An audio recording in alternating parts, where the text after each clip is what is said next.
All right, ladies and gentlemen, we are back. Today is Tuesday, January 19th. It's the day after Martin Luther King Day. It's the day before the next presidential inauguration day. And after almost a full month off, we are back in action about 20 minutes to the dime before the Cats tip off at home against Seton Hall. And my, oh my, what a strange world it has been since we left you last. So where did we leave off? We left off on December 23rd in Milwaukee, where the Cats were pretty sort of, I would say, neck and neck in the first half, started to pull away a little bit towards the end of the first half against Marquette. That was looking scrappy, looking good early. And then the Cats just absolutely ran away with it in the second half. And it was sort of being talked about by some as their most dominant performance to date. Excuse me. And then there was a planned week off for the guys. They had already gone ahead and rescheduled one of the games for the week between Christmas and New Year's just for the sake of rest and the weird topsy-turvy first month or so of the season. And then that proved to be the lead-in to the first COVID pause, which looks like it stemmed from Coach Jay Wright. Unfortunately, knock on wood, all reports are that he's recovered well. No sort of major lingering health issues there. And then the team got back to practice for a single day, one day. And unfortunately, it looked like they had, after going through all the protocols leading up to that day of practice, nobody testing positive. And then two players on the first day of practice back testing positive, expecting that maybe many more, possibly because there was the physical contact of practice. And then they had to go on another COVID pause. And so it's been almost a whole month. I believe we're 4 days shy of a whole month since we last saw them. And I think most of us are super excited to have Villanova basketball back in our lives. The world has been an absolutely bonkers place since December 23rd with all that's happened in the world of not only sports, but current events. And it's definitely been a strain that one of our major outlets in Villanova basketball wasn't there for us, due to health issues in the program. But we're happy to have the guys back. There are definitely some lingering issues that we'll talk about as we get into the pregame show tonight. But we're super happy to have them back. So much so that I've been sitting here the last, 20 minutes or so, having wrapped up my content prep for the show, just listening to really popular entrance songs. Really just vibing out on still DRE, still Dre, and Back in Black, AC/DC. Really just excited to have some Villanova action back in our lives tonight. So let's talk a little bit about the state of college basketball. We'll talk a little, get into the Big East overall. Then we'll talk a little bit about this Cats team, what we're learning coming out of a long pause, some injury issues, getting some new guys back into the rotation that we maybe didn't expect. Also looking at some recruiting updates. Hopefully we'll have enough time to get into those. And then, of course, getting into the Seton Hall team and the matchup tonight as we have about 17 minutes left before this game tips off on Fox Sports 1. Excuse me. So the state of college basketball right now, Gonzaga and Baylor holding firm as your clear number one and number two. Gonzaga, after I was, early to admit that I be incorrect to peg their non-conference schedule as powder puff, as it was mostly stacked. And they really did the work in the non-conference schedule, but they're safely into that powder puff conference schedule where you don't really expect them to lose again. They'll be favored possibly by double digits in every game they play for the rest of the way. The only chance of that not happening is if the previously postponed Gonzaga-Baylor game actually ends up getting on the schedule, which as of right now, it's not. So we do not know if that game's going to happen. And if it doesn't, highly likely that the Zags walk to an undefeated season, an undefeated regular season. Of course, there's always the chance of a surprise upset within the conference. As you know, most of those teams are going to be gunning for them and giving them their best punch.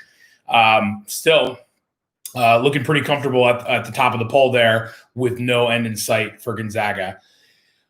Baylor is I would say almost feel bad for Baylor because they're coming off back-to-back wins against 15th ranked Texas Tech and number 9th ranked Kansas. And you have to wonder if their strength of schedule the rest of the way will at some point propel them past Gonzaga for that top spot. Like I said, Gonzaga is very earning of that number one ranking, but because they've really been playing a caliber below the talent level that Baylor has been night in, night out in the Big 12, you have to wonder if that's going to start to play a factor as time goes on.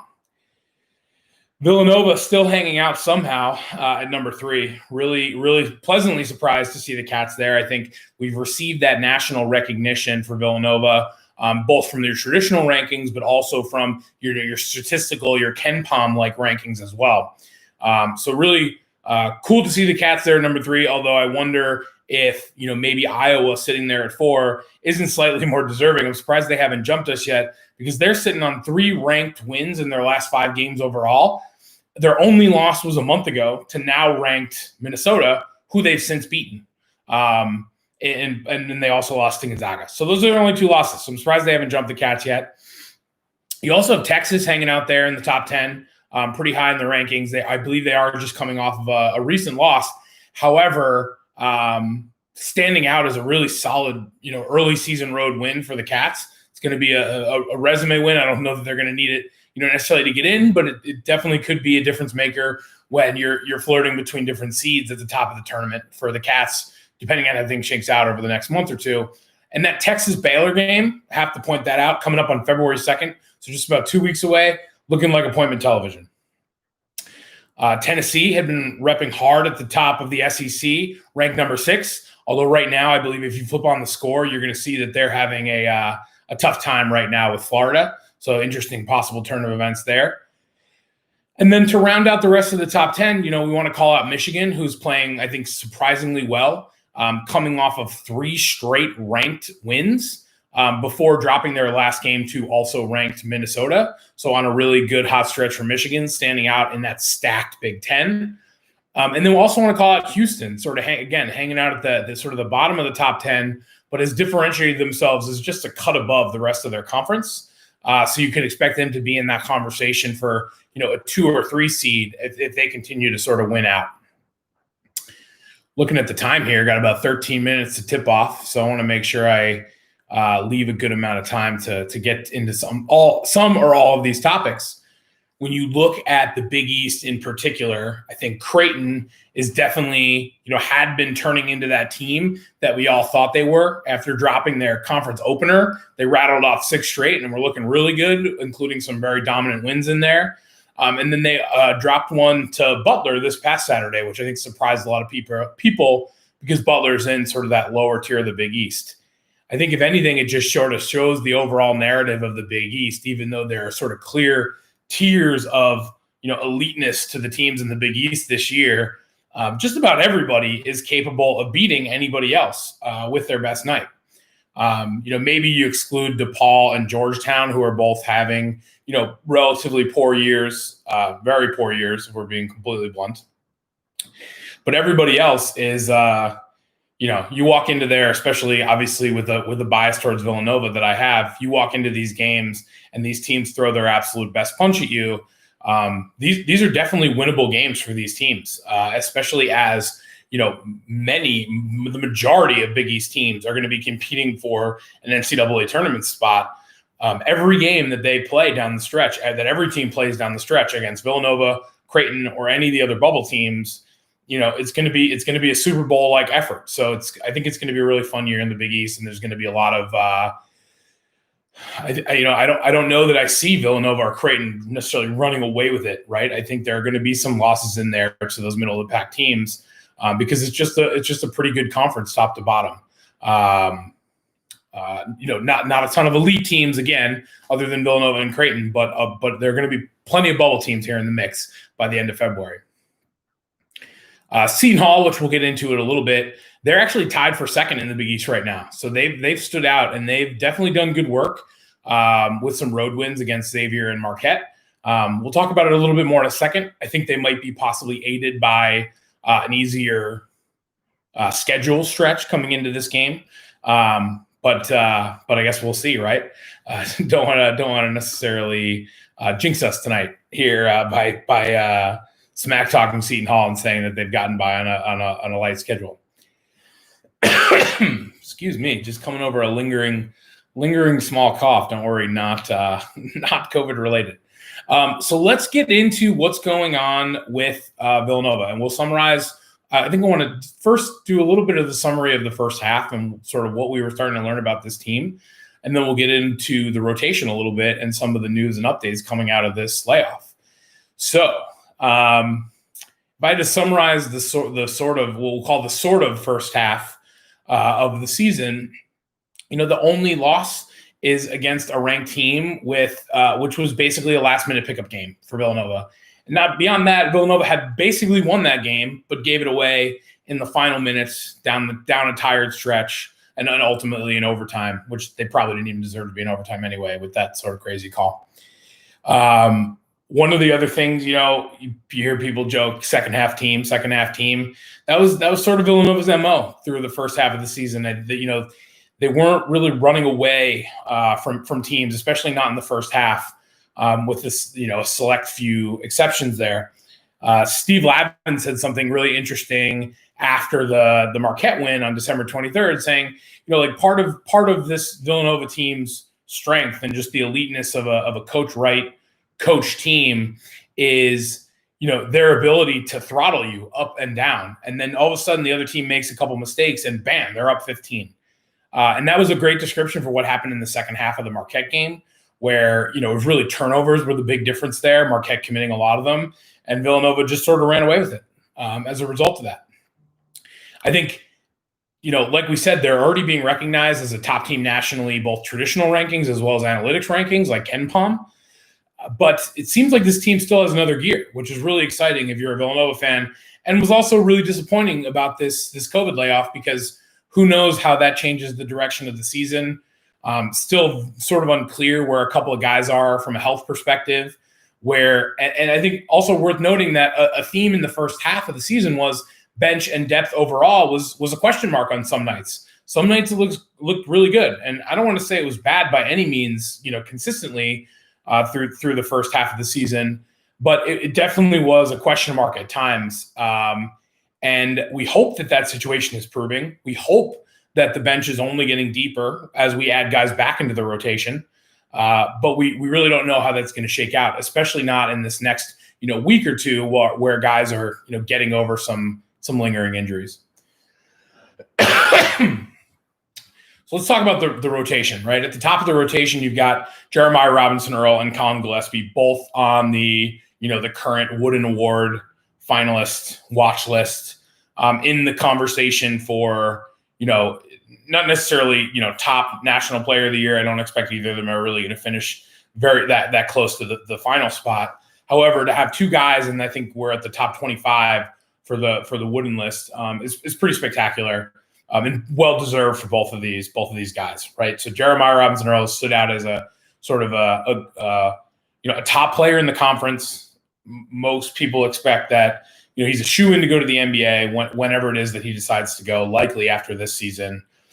He's a guy that can really stretch the floor in a bunch of different directions with his ability to play down low, his ability to shoot from deep. And we've seen games from him where he has just taken over and been just a scatter shot all over the court, taking shots from everywhere and hitting from everywhere. And similarly, you can't sing Colin Gillespie's praises enough. It seems like anytime this team has needed a big basket, he's been there. The few times where they've, looked like they might be in trouble, he's been the guy that just has that look of no fear. I am not losing this game on his face. And he takes over. But he also has that, amazing Coach Jay Wright, team leader quality of creating for other guys and not necessarily being like a ball hog in those situations, and still creating for his teammates and creating opportunities because he knows he has a lot of talent around him.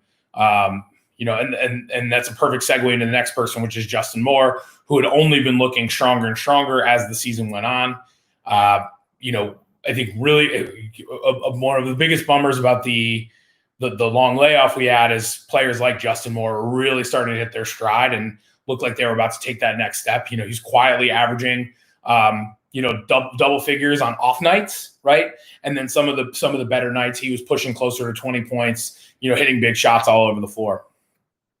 Caleb Daniels, obviously, we here at Villanova Sit Time, we've been early on the Caleb Daniels bandwagon. we've been looking for his number to get called as sort of that player that can take over and grab a bucket. I think his only real issue was getting into a little bit of foul trouble early in games.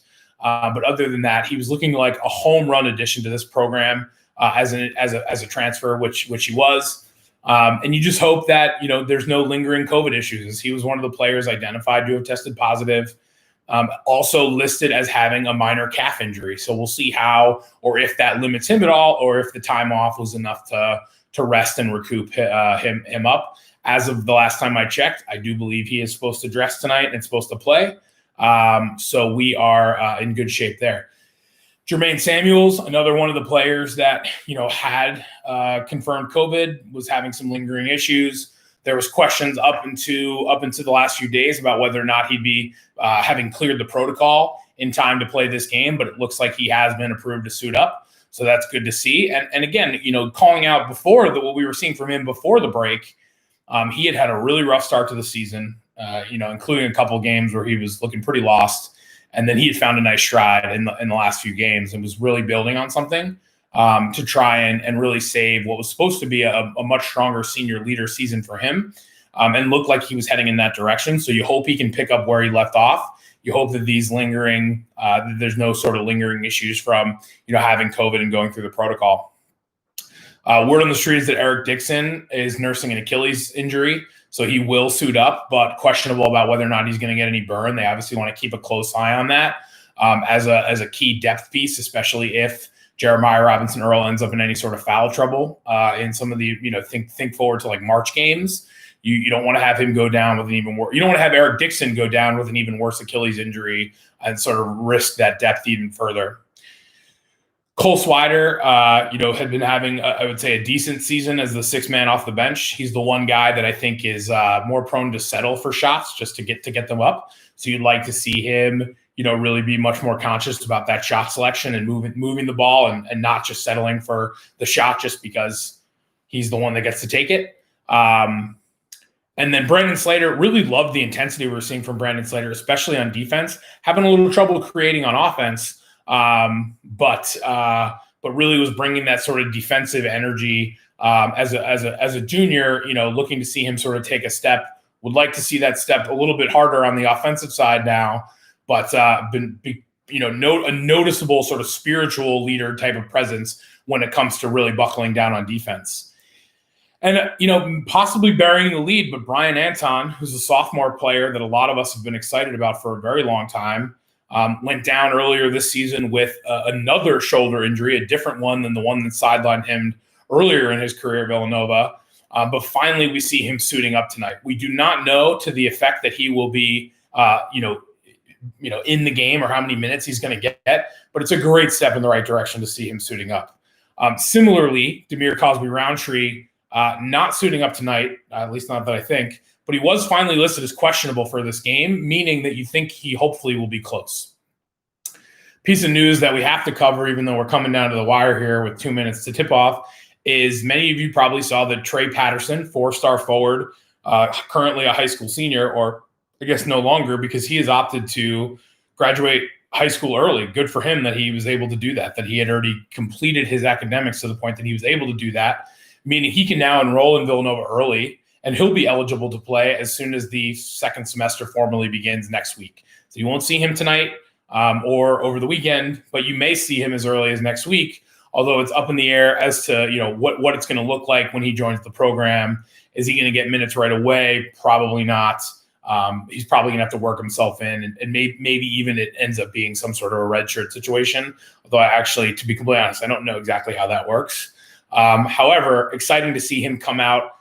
Top 40 overall prospect in this year's class, or was supposed to be the class coming in next season. So great to see that he's going to have an opportunity to get in with the team.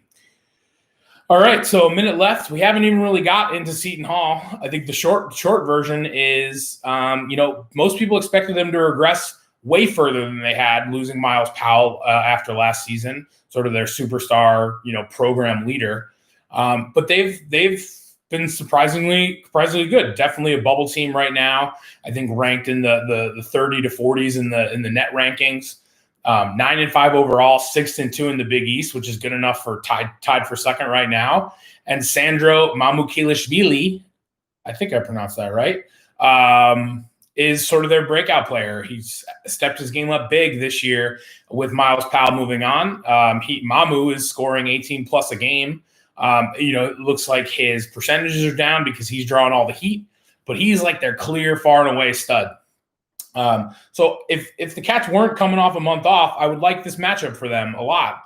I think they match up well against the Seton Hall team. And like I said, I think Seton Hall has been aided a little bit by sort of a lighter conference schedule of late, including their own 10-day sort of break with a postponement in the middle for an opponent's COVID issues. They've beat up on some of the bottom teams in the conference, but they've also had road wins against Xavier and Marquette. So like we said earlier, on any given night in the Big East, people are going to give you their best. And I think Seton Hall can very easily win this game, especially coming off a long layoff for the Villanova Wildcats. So we're just going to have to wait and see. I do expect the Cats to come in focused. I expect our fans to be watching and cheering along from home, as we're all excited to have Villanova basketball back in our lives. But signing off, so you can all head over to Fox Sports 1 now to catch this game. Villanova Nation, it is tip time.